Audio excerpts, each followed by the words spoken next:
बिस्मिल्लाहिर्रहमानिर्रहीम। अस्सलाम वालेकुम। मैं हूं शकील कुरेजा। आज इमरान खान साहब ने सहाफ़ियों के साथ दोबारा गुफ्तगू की और उसमें बहुत सारी बातें कर दी, वो आपके सामने रखेंगे। जबकि आज ही के दिन वज़ीर आज़म और आर्मी चीफ़ ने एक ही तकरीब में एक ही मकाम पर गुफ्तगू की, वो भी इंतहाई अहम नौइयत की, और दोनों को मिला के देखेंगे। जबकि आज ही ख्वाजा आसिफ साहब ने भी गुफ्तगू की, जो कि इमरान खान साहब की गुफ्तगू से मुताल्लिक़ा है, उस पर भी बात करेंगे। और आखिरी नुक्ता ये है कि इलेक्शन एक्ट जो तरमीमी बिल था, उसके ऊपर आज सदर मुमलिकत ने दस्तखत कर दिए और इस तरह अब वो कानून की शक्ल इख्तियार कर चुका है। तो ये मामला जो है वो किस तरफ जाएगा, इस पर भी बात करते हैं। सबसे पहले इमरान खान साहब ने आज सहाफ़ियों से जो गुफ्तगू की, पहली बात उन्होंने वाज़ेह की, क्लियर की। उन तक रिपोर्ट्स तो सारी पहुँच रही होती हैं। आज उन्होंने वजाहत ये की कि उन्होंने कोई गैर मशरूत माफ़ी का ऐलान नहीं किया, और उन्होंने मशरूत माफ़ी की बात की थी, जो कि एक्चुअली बात थी भी यही। कल भी हमने आपको रिपोर्ट की कि इमरान खान साहब ने जो ऑफ़र की है माफ़ी के हवाले से, वो मशरूत थी CCTV फुटेजेस के साथ। चलें, इसकी उन्होंने वजाहत कर दी। और आज उन्होंने मज़ीद गुफ्तगू की। उन्होंने कहा इस हुकूमत के लिए उन्होंने डेडलाइन दे दी है कि 2 माह की। उन्होंने कहा जी ये हुकूमत जो है ये बेवकूफ़ है, इनको समझ नहीं आ रही, इनके पास सिर्फ 2 माह हैं और 2 माह से ज़्यादा का वक्त इनके पास नहीं है, और उसके बाद इस हुकूमत का धड़न तख्ता हो जाएगा। इसके ऊपर बात करते हैं। और इन्होंने कहा मैं सिर्फ पाकिस्तान के लिए बात करने को कह रहा हूँ, यानी गुफ्तगू मुज़ाकरात की जो बात कर रहे हैं उसकी वो तोजी दे रहे हैं कि मैं सिर्फ और सिर्फ पाकिस्तान के लिए बात करने का कह रहा हूँ, और मुझे जेल में जितनी देर रखना है रख लें, मैं डील करने को तैयार नहीं हूँ, क्योंकि डील वो लोग करते हैं जिन्होंने कोई जुर्म किया होता है, और मैंने ऐसा कोई जुर्म नहीं किया। मेरा सारा पैसा पाकिस्तान में है, ना मेरी कोई प्रॉपर्टी बाहर है और ना ही मेरा कोई पैसा बाहर है, इसलिए जितनी देर जेल में रखते हैं रखें। मैं जेल में बैठा हूँ, मैंने पहले मुकदमात का सामना किया, मजीद मुकदमात का भी सामना करूँगा। सो इसमें आपको एक चीज़ अहम नज़र आ रही है कि उनकी जो कमिटमेंट है या उनकी जो विल पावर है वो अपनी जगह अभी तक बड़ी स्ट्रॉन्ग है, बावजूद इसके कि उनको 1 साल से ज़ायद कार साहब गुजर चुका जेल के अंदर। उसमें सर्दी भी आई, गर्मी भी आई, तमाम हालात आए हर किस्म के, क्रैकडाउन, इलेक्शन, सारा कुछ। लेकिन इमरान खान साहब जो है वो टूटे नहीं हैं। आज भी वो इस बात पर डटे हुए हैं कि किसी सूरत कोई डील नहीं करूँगा, जितने मुकदमात बनाने हैं बनाएं, पहले भी फेस कर चुका हूँ और मज़ीद भी फेस करूँगा। तो वो पीछे हटने को तैयार नहीं है, मज़ीद भी वो कहते हैं मैं लड़ूंगा। और इसके अलावा 9 मई के हवाले से भी उन्होंने बात की। वो कहते हैं 9 मई के वाक़यात में PTI के लोग नहीं थे, और आग लगाने वाले हमारे लोग नहीं, कोई और लोग हैं जिन्हें मैं जानता हूँ। ये बात उन्होंने नहीं की है। इमरान खान साहब बार बार CCTV फुटेज का जो मुतालबा कर रहे हैं, वो आज उन्होंने उसके एक कदम और आगे चले गए। वो कहते हैं कि आग हमारे लोगों ने नहीं लगाई, बल्कि जिन लोगों ने लगाई उनको मैं जानता हूँ। तो इमरान खान साहब को मालूम है वो कौन लोग हैं। अब इसके अंदर उनकी क्या विजडम और हिकमत है, ये तो इमरान खान साहब ही बता सकते हैं। बहरहाल ये उनका एक इंकशाफ ज़रूर है कि वो उन लोगों को जानते हैं जिन लोगों ने आग लगाई। तो बेहतर है आप उनके नाम बता दें, या अगर आप जानते हैं उनको तो मसला ही हल हो जाएगा। और पाकिस्तान तहरीक इंसाफ से जो टैग लगा हुआ है 9 मई का, वो भी हट सकता है। और जिन लोगों को आप जानते हैं और जिन्होंने आग लगाई और वही असल मुल्जिमान है, जब आप उनके नाम दे देंगे तो मेरा ख्याल है मसला बड़ा आसानी से हल हो सकता है। तो ग़ालिबन इनको भी उसी चीज़ का इंतज़ार है, इमरान खान साहब को भी जुडिशल कमीशन का, और जो हुकूमत है उनको भी इसी चीज़ का इंतज़ार है कि अगर जुडिशल कमीशन बनेगा तो वो अपने सबूत पहले मंजर आम पे लाने की बजाय वो उस मुताल्लिका फोरम के ऊपर रखेंगे। इसी के ऊपर नुक्ता है ख्वाजा आसिफ साहब का, वो मैं आपके सामने रखूँगा। और इसके अलावा इमरान खान साहब ने कहा पुरअमन एहतजाज करना हमारा हक है, और मैंने सबको पुरअमन एहतजाज का कहा था, और मैंने कहा था कि जब मुझे पकड़ें तो आपने GHQ के सामने बाहर एहतजाज करना है और पुरअमन एहतजाज। ये बात वो तकरीबन दर्जन बार कह चुके हैं कि GHQ का तो इन्होंने ही कहा था। एक बार उन्होंने अलबत्ता ये भी कहा कैंटोनमेंट्स के बाहर एहतजाज का भी उन्होंने कहा था। ये इनका नुक्ता था। इसके अलावा उन्होंने कहा, अब आते हैं असल बात की तरफ। इमरान खान साहब कह रहे हैं मेरे पास बहुत वक्त है और इनके लिए वक्त ख़त्म हो रहा है, इन बेवकूफ़ों को समझ नहीं आ रही। इस हुकूमत के पास 2 माह से ज़ायद का वक्त नहीं है, और 2 माह में इस हुकूमत का धड़न तख्ता होने वाला है। मुल्क में बांग्लादेश से बुरे हालात हैं, इसलिए कह रहा हूँ कि इनके नाम ECL पर डाल दिए जाएँ, क्योंकि हसीना वाजिद भाग गई, फ़रार हुई मुल्क से, उनको सेफ़ एग्ज़िट दिया गया। तो इमरान खान साहब चाहते हैं, या उनकी जो दानिस्त है उसके मुताबिक पाकिस्तान के हालात उनसे ज़्यादा बुरे हैं, और यहाँ पर जो सूरत हाल डेवलप होगी, जो भी नक्शा होगा उसका, उस वक्त ये लोग भागेंगे, इसलिए इनके भागने से पहले उनके नाम जो है वो ECL पर डाले जाएँ। अब मामला ये है कि ECL पर नाम तो हुकूमत ही डालती है, तो फिर हुकूमत अपने नाम ECL पर कैसे डालेगी। और इसके अलावा इमरान खान साहब ने कहा इन रेलू कट्टों का एक ही मकसद है, फ़ौज के ज़रिए PTI को ख़त्म किया जाए और ये बच जाएँ, लेकिन ये नहीं बचेंगे। अब ये जो बात इंपॉर्टेंट है इनकी, यानी कि वो चाहते हैं कि PTI को ख़त्म किया जाए और ये खुद बच जाएँ, यानी हुकूमत की तरफ इशारा है, और लेकिन ये नहीं बचेंगे। अब इमरान खान साहब का इसके अंदर जो मैसेज है, इस चीज़ का मैं पहले भी मुतादिद बार जिक्र कर चुका हूँ। इमरान खान साहब के हवाले से जो खदशात पाए जाते हैं वो ये है कि मुंतकिमुल मिजाज, यानी कि इंतकामी एक जज्बा रखना, वो चीज़ रिफ्लेक्ट होती है कि अगर ये आ जाते हैं, फ्री हो जाते हैं, ये जो भी होता है, ये पावर में आते हैं, तो ये क्या करेंगे, ये अनप्रेडिक्टेबल चीज़ है। तो लेकिन इनकी गुफ्तगू से बाज़ औक़ात ऐसा इंप्रेशन मिलता है कि वो चीज़ें उनके जहन में है। जैसा कि आज उन्होंने कहा ये चाहते हैं कि PTI को ख़त्म किया जाए और ये बच जाएँ। लेकिन ये नहीं बचेंगे। बहरहाल ये दोबारा उन्होंने इंदिया दे दिया। और आगे इमरान खान साहब ने मेरे खिलाफ ये सब इसलिए किया जा रहा है कि मैं कोई डील करूं, लेकिन मैं कोई डील नहीं करूंगा, मेरे खिलाफ जितने मुकदमात बनाने हैं बनाए, वगैरह वगैरह, बहुत सारी बातें उन्होंने कर दी।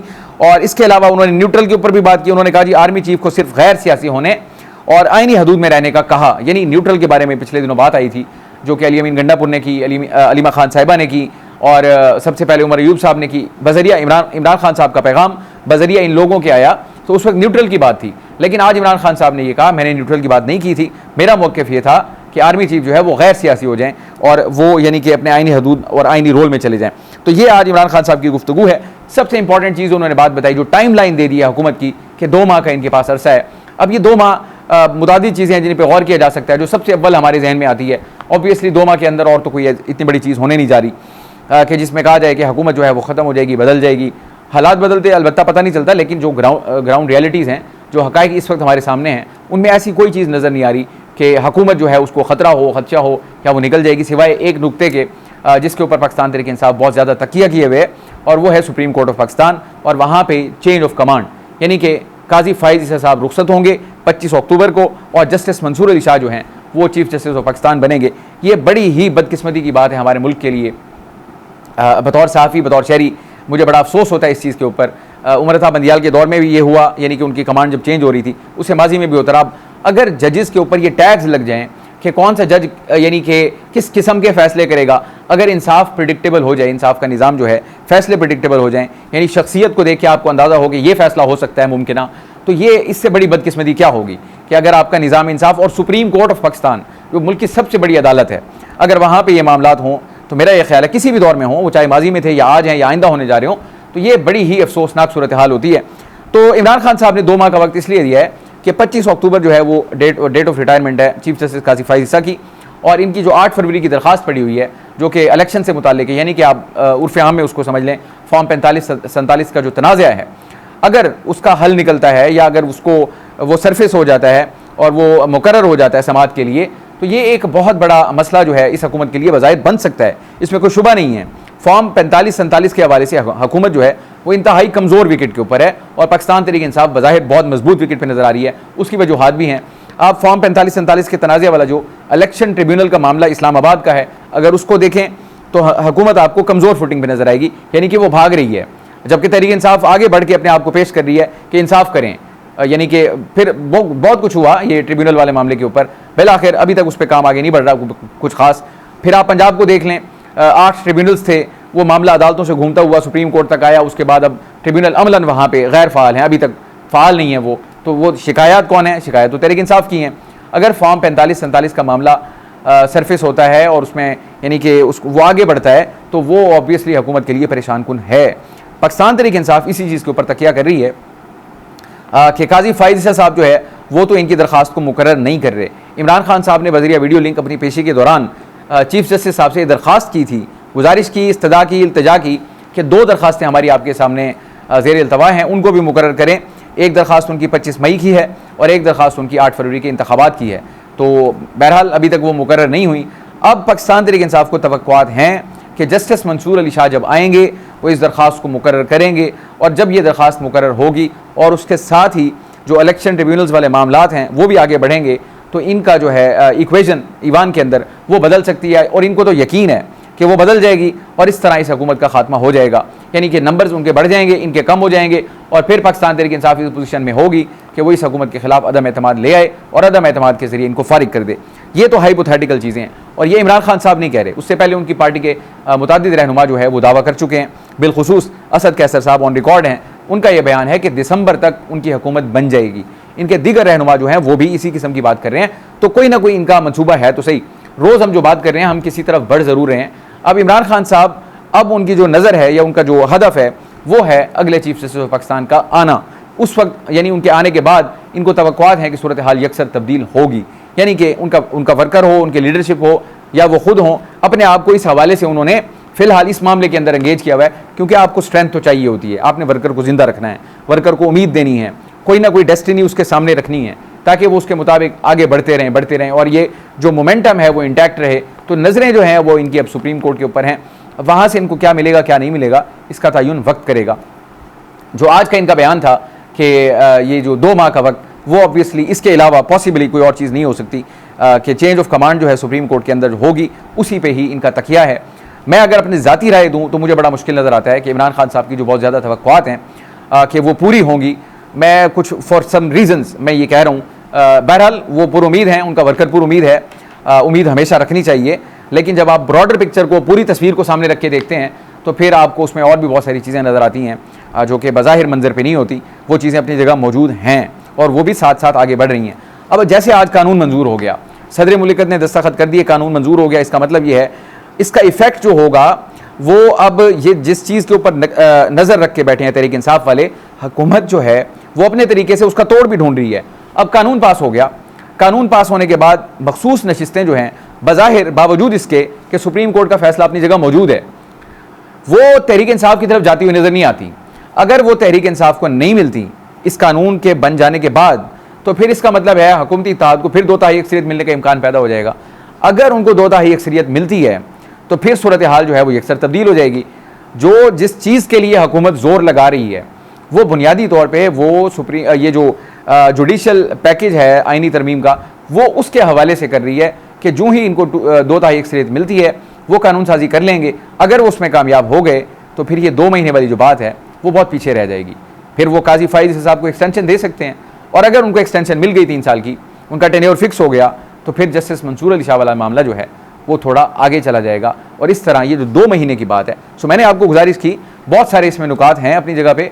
बहरहाल फैसला सुप्रीम कोर्ट से ही आएगा। अब आज चूंकि कानून जो है वो बन गया सदर मुल्कत के दस्तखत होने के बाद, और अब फैसला और कानून आमने सामने हैं, और दोनों का फैसला जो है, यानी दोनों में से कौन सा रहेगा इसका फैसला तो सुप्रीम कोर्ट करेगी। कि वो जो मखसूस नशिस्तों का सुप्रीम कोर्ट का फैसला है 8 मोअज़्ज़िज़ जज साहिबान का कि तहरीक इंसाफ सियासी जमात थी और है, और ये नशिस्तें उन्हीं की हैं और उन्हीं को दी जाएँ, तो उनको वो फैसला बरकरार रहेगा। अगर वो रहता है तो फिर तहरीक इंसाफ जो है मेरा ख्याल है उनकी उम्मीदें जो है वो और बढ़ जाएंगी, और जो हुकूमत है जो उनकी तैयारी है वो बहुत पीछे रह जाएगी। और अगर सुप्रीम कोर्ट से ये जो फैसला है, ये जो आईनी ये जो कानून साजी है वो अगर बरकरार रह गई तो फिर फैसला जो है उसका बरकरार रहना मुश्किल होगा। और अगर फैसला बरकरार नहीं रहता तो फिर इसका मतलब ये है कि मामला हुकूमत की 2/3 अक्सरियत की तरफ जाएगा। तो ये चीज़ें इतनी सादा नहीं हैं, ना हुकूमत के लिए और ना ही पाकिस्तान तहरीक इंसाफ के लिए और ना ही खुद सुप्रीम कोर्ट ऑफ पाकिस्तान के लिए, कि इन 3 चीज़ों को, 3 रिव्यू पटिशंस हैं, इलेक्शन कमीशन की है, नून लीग की है, पीपल्स पार्टी की है।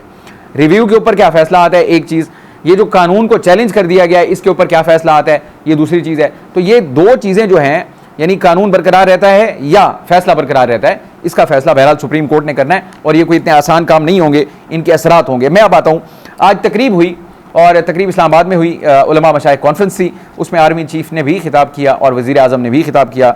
और आर्मी चीफ ने जो बात की, एक तो उन्होंने ये कहा कि अल्लाह के नज़दीक सबसे बड़ा जुर्म फसाद फिल अर्ज़ है, और पाक फ़ौज अल्लाह के हुक्म के मुताबिक फसाद फिल अर्ज़ के ख़ात्मे के लिए जिद्दोजहद कर रही है। मैसेज हमेशा बैनुस्सदूर होता है।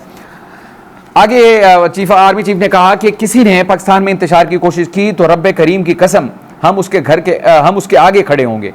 मैं दोबारा पढ़ देता हूँ। आर्मी चीफ ने कहा किसी ने पाकिस्तान में इंतशार की कोशिश की तो रब्बे करीम की कसम हम उसके आगे खड़े होंगे। मैं आपको वापस ले चलता हूँ 7 मई की DGISPR की प्रेस कॉन्फ्रेंस की तरफ, जहाँ पर उन्होंने अल्फाज इस्तेमाल किए थे, इनको और उनको ज़रा मिला के देखें। DGISPR का मौक़िफ़ था कि इंतशारी टोले से कोई बात नहीं होगी, इंतशारी टोले को चाहिए कि वो सिद्क़ के दिल से कौम से माफ़ी मांगे। मैं दोबारा पढ़ देता हूँ। आर्मी चीफ ने कहा कि किसी ने पाकिस्तान में इंतशार की कोशिश की तो रब्बे करीम की कसम हम उसके आगे खड़े होंगे। मैं इसकी वजाहत, मेरा ख्याल है बड़ा लाउड एंड क्लियर मैसेज है, जो भी इंतशार फैला रहे हैं उन सब के लिए है, और ये तो इनका आ गया। इसके अलावा वज़ीर आज़म ने कहा कि हमें इस्लामी लुबादे में मुल्क दुश्मनी करने वालों का मुकाबला करना होगा। दहशत गर्दों के हवाले से बिलखुसूस ये मामला था कि जो हमें दहशत गर्दी का सामना है KP के अंदर, बिलखुसूस उलमा मशाइख को इसलिए तलब किया गया, बुलाया गया, उनसे बात हुई, फिर उसके बाद वहाँ पर गुफ्तगू हुई। मकसद ये था कि सब्र, तहम्मुल और इन चीज़ों को प्रमोट किया जाए माशरे के अंदर, जो अदम बर्दाश्त है उसकी हौसला शिकनी की जाए, तो यानी कि बेहतर चीज़ें जो हैं माशरे के लिए उनका प्रचार किया जाए। तो ये तो था मामला। वज़ीर आज़म ने क्या कहा? वज़ीर आज़म ने ये कहा, इसमें भी मैसेज है, वो मैं वजाहत करता हूँ। वज़ीर आज़म ने कहा कि अपने 40 साल सियासी करियर की रोशनी में ये बात कहना चाहता हूँ कि सियासी हुकूमत और इदारों के दरमियान ऐसा ताउन पहले कभी अपने सियासी करियर में नहीं देखा। सिपा सालार और सियासी हुकूमत पाकिस्तान के बेहतरीन मफाद में काम कर रहे हैं और हमारा इश्तराक काबिल दीद और आइंदा के लिए रोल मॉडल है। आज पाकिस्तान को संगीन माशी मुश्किलात दरपेश हैं, माशी चैलेंजेस दरपेश हैं। सो पॉइंट ये था, उन्होंने ये कहा कि हमारी जो अफवाज पाकिस्तान है और हुकूमत है, सीसा पिलाई दीवार हैं, वो एक दूसरे के साथ खड़े हैं और उन्होंने अपने 40 साल करियर में ऐसा जो है वो एक इत्तेहाद, उसका मंजर पहले कभी नहीं देखा। तो ये मैसेज किसके लिए है?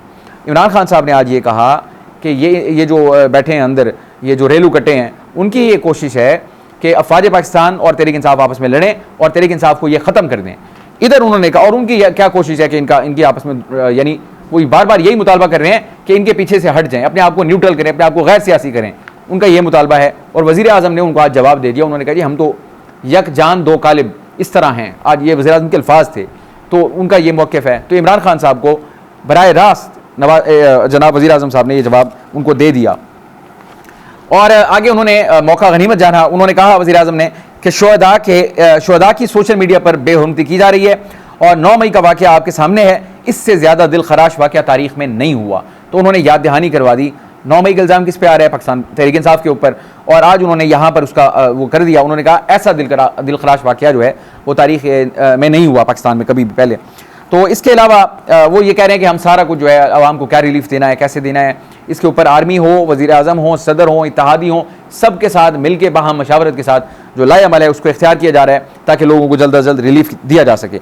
अब मैं आता हूँ आखिरी बात की तरफ। ख्वाजा आसिफ साहब ने आज एक टॉक शो के दौरान गुफ्तगू करते हुए कहा, उन्होंने कहा कि इमरान खान की मशरूत माफ़ी की पेशकश पर भी इस्टेब्लिशमेंट के साथ उनके ताल्लुकात में बेहतरी का कोई इम्कान नहीं है। ये सिर्फ ख्वाजा आसिफ साहब नहीं है, ये वज़ीर दिफा ख्वाजा आसिफ साहब हैं। उनका ये मौक़िफ़ है कि बेशक इमरान खान साहब ने मशरूत माफ़ी के लिए हामी भरी है, अगर वो मांग भी ले मशरूत माफ़ी तो माफ़ी की कोई गुंजाइश नहीं है, उनको माफ़ी नहीं मिलने वाली। आगे उन्होंने कहा, सवाल उनसे हुआ कि 9 मई का बयानिया तो पिट चुका है। उन्होंने कहा वक्त आपको बताएगा कि ये बयानिया पिट चुका था या नहीं पिट चुका था। इसमें जो मैसेज है वो ये है, मैंने पहले भी गुजारिश की, चीज़ें इनके पास मौजूद हैं हुकूमत के पास। जैसे इमरान खान साहब ने कहा मुझे पता है कि इन लोगों ने आग लगाई, मैं उनको जानता हूँ, लेकिन वो बता नहीं रहे। हुकूमत के जो है उनको बार बार कहा जा रहा है कि आपके पास अगर टेंजिबल सबूत हैं, एविडेंस मौजूद है, इररिफ्यूटेबल हैं, तो आप उनको पेश करें ताकि उनके ऊपर इल्ज़ाम साबित हो, सज़ा हो। वो भी पेश नहीं करते।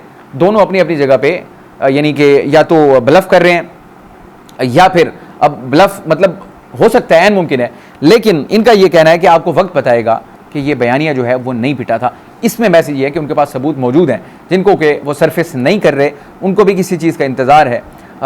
यानी वो इंतज़ार जब इनका पूरा होगा तो वो फिर उसको सरफेस करेंगे।